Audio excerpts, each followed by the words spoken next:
आज हम लोग थोड़ी चर्चा कर लें मध्य एशिया से संपर्क और उसके प्रभाव के बारे में। ठीक है, जब हम लोग मौर्य काल पढ़ रहे थे तो हमने देखा था कि मौर्य काल की सबसे महत्वपूर्ण घटना ये थी कि उत्तर पश्चिम की ओर से आक्रमण शुरू हो गए थे और अनेक जातियां उत्तर पश्चिम की ओर से भारत में आईं और आकर के वो भारत में घुल मिल गई भारत के लोगों के साथ। वो सिर्फ लूट का माल लेकर के वापस जाने वाली नहीं थी, बल्कि यहीं पे आकर के बस गई, यहीं पे आकर के घुल मिल गई। 200 ईसा पूर्व में मौर्य साम्राज्य जितना बड़ा कोई अन्य साम्राज्य नहीं था। जहां तक उपलब्ध साक्ष्यों की बात है तो ये बिल्कुल स्पष्ट है कि अगर हम BC 200 की बात करेंगे तो मौर्य साम्राज्य से बड़ा कोई साम्राज्य उस समय नहीं था। और इसी समय जो है सेंट्रल एशिया और भारत के बीच जो एक संबंध बना था वो और व्यापक हुआ और विस्तार किया, उसका और इन्हेंसमेंट हुआ। और मौर्यों के बाद मध्य एशिया के कई राजवंशों ने भारत पे आक्रमण किया उत्तर पश्चिम से, और वो आकर के बताया भारत में बस गए, जिसमें प्रमुख थे इंडो ग्रीक, या जिसे आप इंडो बैक्टीरियाई भी कहते हैं। और दूसरा कौन थे? शक थे, तीसरे पहलव थे और चौथे कुषाण थे। ये याद रखिएगा, ये क्रम एग्जाम में आता है। सबसे पहले इंडो ग्रीक, जिसे आप कहते हैं कि क्या हिंद यूनानी कह लीजिए, इंडो ग्रीक कह लीजिए, इंडो यूनानी कह लीजिए, इसी को इंडो बैक्टीरियन भी कहते हैं। तो हिंदुकुश पर्वत को पार करके भारत में आने वाले, भारत पे आक्रमण करने वाले सबसे पहले ये यूनानी ही थे, जिसे आप यवन भी कहते हैं। वही यूरोप का जो ग्रीस है, यूनानी सभ्यता जो प्राचीन काल में बड़ी विकसित सभ्यता थी, तो सबसे पहले यूनानियों ने आक्रमण किया हिंदुकुश पर्वत पार करके, ये स्पष्ट हो गया। और कौन कौन सी जातियां आई? सबसे पहले इंडो ग्रीक, इंडो बैक्टीरियन आए, दोनों एक ही नाम है, इसको आप इंडो यूनानी कहेंगे। इंडो यूनानी आए, उसके बाद शक आए, फिर पहलव आए और कुछ कुषाण आए। ये 4 क्रम है, इन क्रम को याद रखिएगा, इंडो ग्रीक, शक, पहलव, देन कुषाण। ठीक। और जहां तक इंडो ग्रीक का सवाल है, इंडो बैक्टीरियाई शासकों का सवाल है, ये यूनानी जो है, इंडो ग्रीक जो है, उत्तरी अफगानिस्तान के अंतर्गत एक रिवर है ऑक्सस, आपने नाम सुना होगा, बड़ी महत्वपूर्ण ऑक्सस है। इस रिवर को आमू दरिया भी कहते हैं, आमू दरिया। और ये सेंट्रल एशिया की लार्जेस्ट रिवर है। देख लीजिएगा आप लोग किताब में, शायद 2400 किलोमीटर इसकी लेंथ है। और ये कहाँ है? आमू दरिया की बात अगर करें तो ये आपके तजाकिस्तान, तुर्कमेनिस्तान, अफगानिस्तान और किर्गिजिस्तान, और तजाकिस्तान, तुर्कमेनिस्तान, अफगानिस्तान, किर्गिस्तान और उज्बेकिस्तान। ये बस प्रसंग बस बता दिया इसको कि ये जो है यूनानी साम्राज्य जो है, ये जिसे आप इंडो ग्रीक, इंडो बैक्टीरियाई कह रहे हैं, ये उत्तरी अफगानिस्तान के अंतर्गत जो ये प्राचीन काल में जो ये ऑक्सस रिवर थी, ऑक्सस, जिसे आज हम आमू दरिया कहते हैं। आमू दरिया बताया कि सेंट्रल एशिया की लार्जेस्ट रिवर है और ये 5 देश इसका वाटर शेयर करते हैं, और इसमें सबसे अधिक शेयर जो है ये तजाकिस्तान करता है।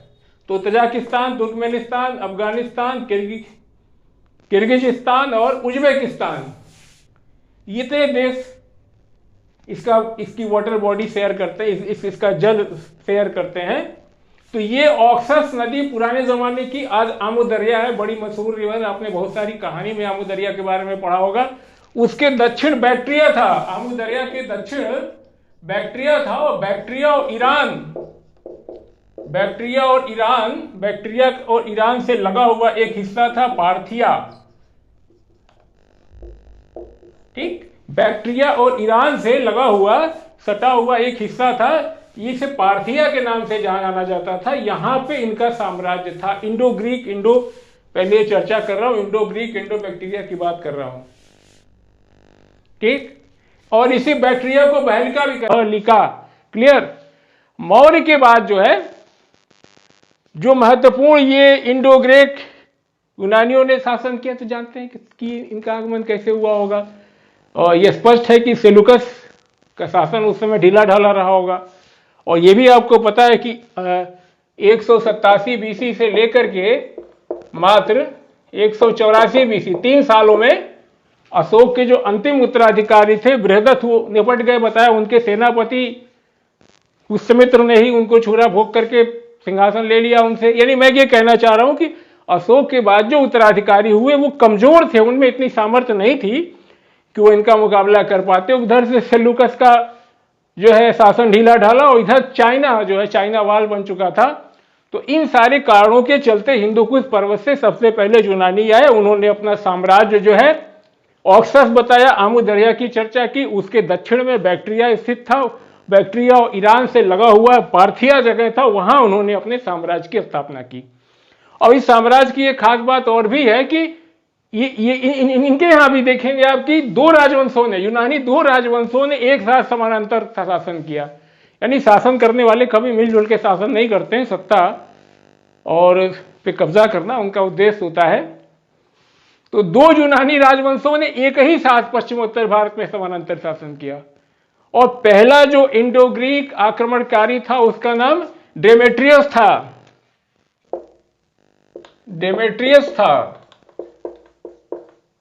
डेमेट्रियस ये पहला था। ठीक है, ये पहला इंडो ग्रीक आक्रमणकारी डेमेट्रियस था। और ये समय इसका 183 बीसी है, 183 बीसी है ये था। और इसने पंजाब के विशाल क्षेत्र पे अपना शासन किया। और सबसे महत्वपूर्ण शासक इनका जो है, आप जानते होंगे, मिनांडर का नाम सुना होगा। मिलांडर, इन्हें मिलिंद भी कहते हैं। मिलांडर या मिलिंद जो है, ये बात हो रही है किसकी? इंडो ग्रीक की। इंडो ग्रीक पहला, इंडो यूनानी या इंडो बैक्ट्रिया कहिए, या इंडो बैक्ट्रिया, इंडो यूनानी इंडो बैक्ट्रिया की बात हो रही है, ध्यान रखिएगा। डेमेट्रियस जो है ये फर्स्ट आक्रमण करने वाला था, आक्रमणकारी था। और सबसे महत्वपूर्ण शासक इनका जो है कौन था? वो ये मिनांडर था। मिनांडर इसे कि मिलिंद भी कहा जाता है। और आप जानते होंगे कि ये बाद में बौद्ध धर्म अपना लिया था इन्होंने। और नागार्जुन का नाम सुना होगा आपने, बिल्कुल सुना होगा। नागार्जुन, इन्हें नागसेन भी कहते हैं। कहीं अगर नागसेन नागार्जुन लिखा हो तो कंफ्यूज नहीं होने का है। ये नागार्जुन, ये नागसेन ही नागार्जुन साहब है। और इन्होंने अपनी राजधानी साकल बनाया। ये साकल कुछ और नहीं, आज का पंजाब का सियालकोट है। ठीक है, तो साकल को इन्होंने अपनी राजधानी बनाया। और एक महत्वपूर्ण बात और भी है कि जब ये मिलिंद साहब या मिनांडर साहब जब नागसेन से मिले, ऐसे ही थोड़ी बौद्ध धर्म अपना लिया होगा। उनके जो भी मन के सवाल रहे होंगे धर्म को लेकर के, अपने जीवन को लेकर के, जब उनसे वार्तालाप हुआ होगा, उस कन्वर्सेशन में जब वो कन्विंस हुए होंगे, राजा थे, ऐसे थोड़ी स्वीकार कर लिए होंगे।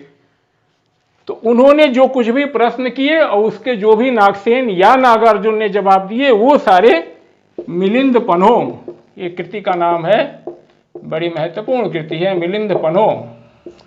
पन्हो मतलब होता है प्रश्न, यानी मिलिंद के प्रश्न, मिनांडर के प्रश्न और नागसेन या नागार्जुन के जवाब। ये संक्षेप में बात हो गई। और एक बात यह भी ध्यान रखने की है कि इंडो ग्रीक शासकों ने जो है उत्तर पश्चिम में इतने बड़े भूभाग पे शासन किया जितना कि सिकंदर का विजित क्षेत्र रहा होगा, मोर देन दैट। यानी जो सिकंदर का विजित क्षेत्र था, जीता था, उससे भी बड़े क्षेत्र पे नॉर्थ वेस्ट इंडिया में इन इंडो ग्रीक शासकों ने शासन किया। ये बड़ा साम्राज्य था, कोई छोटा मोटा साम्राज्य नहीं था। और इसकी महत्वपूर्ण उपलब्धि क्या है? और हाँ, और ये भी बात है कि ये जो है आते आते ये अयोध्या इतना बड़ा था कि ये अयोध्या और क्या कहते हैं आपका कि पाटलिपुत्र, ऐसा कहा जाता है कि ये यहां से अयोध्या और पाटलिपुत्र तक आ गए थे। ये अयोध्या और पाटलिपुत्र तक इनका विस्तार हो गया था। और इसकी सबसे महत्वपूर्ण विशेषता इंडो ग्रीक समय की है कि इन्होंने सबसे पहले जो है भारी मात्रा में सबसे पहले सोने के सिक्के चलवाए, गोल्ड कॉइन चलवाए। गोल्ड कॉइन सबसे पहले किसने चलवाया? गोल्ड कॉइन, सोने का सिक्का। सोना बड़ा महत्वपूर्ण है, आप जानते हैं, सोने का सिक्का। तो सबसे पहले जो है इंडो ग्रीक शासकों ने चलवाया, ये ध्यान रखिएगा, इंडो ग्रीक। लेकिन सबसे व्यापक और अधिक सोने की मात्रा वाले सिक्के बाद में कुषाणों ने चलवाए। एक बात और ध्यान देने की कि अगर आप इनका सिक्का देखेंगे तो इनका सिक्का की जो बनावट है वो पंचमार्क कॉइन जैसे नहीं है कि उसको देख करके पता नहीं चलता किस राजा ने बनवाया था। इनके सिक्कों को देख करके आप बता सकते हैं, सिक्के पे इतनी जो उत्कीर्ण किए गए हैं, जो उसकी डिजाइन है, उससे आप ये बता सकते हैं कि ये किस राजा से संबद्ध हैं। ये खास बात थी। ये पंचमार्कों से इस मामले में अलग थे, पंचमार्क कॉइन से, कि इनमें इन सिक्कों को ढालने वाले राजा कौन थे, ये आप अनुमान लगा सकते हैं। सिक्कों के विकास के क्रम की अगली कड़ी थी ये। और कुषाणों के समय में सोने की ज्यादा मात्रा वाले सिक्के चलवाए गए। ये संक्षेप में बातें हैं। और एक चीज और कि एक जो हेलेनिस्टिक, यूनानियों की जो हेलेनिस्टिक जो कला थी, हेलेनिस्टिक कला का जो है विकास हुआ। और कला जानते हैं कि मेल जोल से होती है और विशुद्ध रूप से यूनानी नहीं थी। और हेलेनिस्टिक कला यूनानी लोगों और यहाँ के मिश्रण से बनी। इसका सबसे अच्छा उदाहरण आपका गांधार कला है, गांधार कला। संक्षेप में ये बातें आप याद रखेंगे। और अब हम देखते हैं शक के बारे में। और दूसरा शक क्रम बताया, इंडो यूनानी, दूसरा शक, तीसरा पार्थियाई, या इसे पहलव है भाई साहब, ध्यान रखिएगा, ये पल्लव मत पढ़िएगा, पहलव है। चौथा कुषाण। ये क्रम है, याद रखिएगा, ये क्रम कई बार परीक्षाओं में आता है। शक, तो इंडो ग्रीक के बाद शक आए। इन्हें सीथियन भी कहते हैं। शक या सीथियन, शक या सीथियन इक्विवेलेंट है, शक या सीथियन। पूरी तरीके से यूनानियों को खदेड़ करके शकों ने अपना साम्राज्य स्थापित किया। और इनकी 5 शाखाएं थीं, ध्यान दीजिएगा। पहली शाखा अफगानिस्तान में, दूसरी शाखा पंजाब में जिसकी राजधानी तक्षशिला थी, तीसरी मथुरा में। ये जो है इन शकों की जो है 5 शाखाएं थी, 5 ब्रांचेज कहिए, 5 शाखाएं कहिए। पहला बताया अफगानिस्तान, पंजाब, तक्षशिला, मथुरा, और चौथा पश्चिम भारत, और 5वां उत्तरी दक्कन। यहां पे इनका शासन था। और सबसे अधिक समय इन्होंने पश्चिमी भारत में 4 शताब्दियों तक शासन किया। 4 शताब्दी तक शासन जो है, मथुरा में 2 शताब्दी तक, लेकिन मैक्सिमम जो है पश्चिमी भारत में इन्होंने 4 शताब्दी तक शासन किया। ठीक। और शक जब भारत में आए ना तो बिल्कुल टन सीधे चले आए, उन्हें किसी प्रतिरोध का सामना नहीं करना पड़ा। चौंक रहे होंगे ना? हाँ, ऐसी थी हमारी सुरक्षा उस समय। तो शकों को किसी प्रतिरोध का सामना नहीं पड़ा। और 57-58 के समय, 57-58 क्या, एडी नहीं, बीसी, 57-58, यहाँ आपके बड़े महत्वपूर्ण विक्रम संवत, आप हला एडी के चक्कर में सब लोग भूले हुए हैं, लेकिन शक संवत और विक्रम संवत। तो 57-58 में एक शक शासक हुए। उन्होंने अकेले जो है, वही अकेले शासक थे, बहादुर थे कि उन्होंने जो है शकों को खदेड़ा और जम करके युद्ध किया, अपने पराक्रम का परिचय दिलाया और शकों को खदेड़ दिया। और खदेड़ करके उन्होंने एक उपाधि धारण की, इसका नाम था विक्रमादित्य। ये शक राजा थे, कोई बड़े बहादुर थे, इन्होंने कहा नहीं हम छोड़ेंगे नहीं। इन्होंने शकों का डट करके विरोध किया और विरोध करने के बाद विजयी हुए, शकों को पीछे खदेड़ा और क्या टाइटल ली, टाइटल लिया इन्होंने विक्रमादित्य। और इतने मशहूर हुए कि उसके बाद से जो समय आया, जो काल आया, समय आया, युग आया, उनको उनके बाद के समय को विक्रम संवत ही के नाम से जाना जाने लगा। और कोई राजा अगर प्रतिष्ठा के लिए लड़ता, पराक्रम दिखाता, शौर्य दिखाता, तो वो एक टाइटल लेता कि आई एम विक्रमादित्य, मैं विक्रमादित्य में हूं। ऐसे ही जैसे कि रोमन साम्राज्य में सीजर की उपाधि हुआ करती थी। रोमन साम्राज्य में जब जो रोमन सम्राट हुआ करते थे, रोमन इंपरर, रोमन सम्राट, वो सीजर की उपाधि जैसे धारण करते थे, ऐसे ही विक्रमादित्य की उपाधि लोग धारण, जो अपने आप को पराक्रमी और ताकतवर समझते थे, प्रतिष्ठा के रूप में विक्रमादित्य की उपाधि धारण करना शुरू की। और ये इस तरीके से कुल इतिहास में आप देखेंगे तो 14 विक्रमादित्य हुए हैं, 14 विक्रमादित्य हुए हैं, जिसमें सबसे मशहूर विक्रमादित्य जानते होंगे ना, गुप्त वंश के शासक चंद्रगुप्त द्वितीय, जिन्हें हम चंद्रगुप्त द्वितीय विक्रमादित्य भी कहते हैं। सबसे पराक्रमी विक्रमादित्य 14 में यही थे। और ये टाइटल जो है ऐसा नहीं था कि वहीं खत्म हो गई, ये 12वीं शताब्दी तक चली आई, पूरे भारत में नहीं, सिर्फ ये पश्चिमी हिस्से में और दक्कन के कुछ भाग में। ये 12वीं शताब्दी तक जब कोई राजा अपना प्रभुत्व, पराक्रम और स्वाभिमान का प्रदर्शन करता था तो विक्रमादित्य की उपाधि धारण कर लेता था। और इनके समय में एक बड़े महत्वपूर्ण राजा हुए रुद्रदामन। रुद्रदामन को नहीं जाना तो कुछ नहीं जाना। रुद्रदामन ये वही शासक हैं। रुद्रदामन ने गुजरात से समुद्री व्यापार किया, गुजरात, कठियावाड़ा, ये सब इनके हिस्से में था। तो वहां से इन्होंने बड़े, हाँ, इन्होंने जो है प्रसिद्ध शासक, इन्होंने चांदी का सिक्का काफी मात्रा में चलवाया और समुद्री व्यापार से इन्होंने जो है काफी उन्नत की। चांदी के सिक्के व्यापक पैमाने पर चलाने के लिए समुद्री व्यापार में बड़ी उन्नत की। और इनके समय में एक और हुआ कि जो पुरानी एक लेक हुआ करती थी, आप जानते हैं क्या नाम था उसका, सुदर्शन झील। मौर्यों के समय में सुदर्शन झील का प्रयोग व्यापक पैमाने पे सिंचाई, इरिगेशन के लिए होता था। तो इन्होंने क्या किया कि रुद्रदामन ने इस सुदर्शन झील का निर्माण नहीं कराया, जीर्णोद्धार कराया, पुनरुद्धार कराया। इसको उन्होंने क्या किया, इसका पुनरुद्धार कराया। ये कहीं अगर लिखा हो जल्दी कि बनवाया, कंफ्यूज नहीं करने का, इसका उन्होंने क्या करते हैं कि पुनरुद्धार किया, इसको जो है जीर्णोद्धार किया इसका उन्होंने, और मरम्मत करवाई, ये कह लीजिए। रुद्रदामन ने एक और काम किया, उन्होंने जो अपना अभिलेख बनवाया उसको शुद्ध संस्कृत भाषा में बनवाया। यद्यपि वो मध्य एशिया के रहने वाले थे, लेकिन उन्होंने अपना जो अभिलेख था वो शुद्ध संस्कृत भाषा में। रुद्रदामन, जूनागढ़ के अभिलेख का नाम सुना होगा आपने, जूनागढ़ का अभिलेख, जूनागढ़ का अभिलेख, वो शुद्ध संस्कृत भाषा में। तो आप कहेंगे इसके पहले किस भाषा में था? अशोक के समय में उनकी राजभाषा प्राकृत में थी, तो सारे अभिलेख जो है प्राकृत में ही मिलते हैं। जानते हैं भाषा के विकास का क्रम, वैदिक संस्कृत, लौकिक संस्कृत है, पाली, प्राकृत, अपभ्रंश, फिर पुरानी हिंदी पढ़ेंगे भाषा विज्ञान में इसको। पार्थियन कहिए इंग्लिश में, या कहेंगे हिंदी में ऐसे लिखेंगे पार्थियाई या पहलव, ठीक। ये तो इंडो ग्रीक के बाद शक आए, शक के बाद पार्थियन आए, पहलव आए।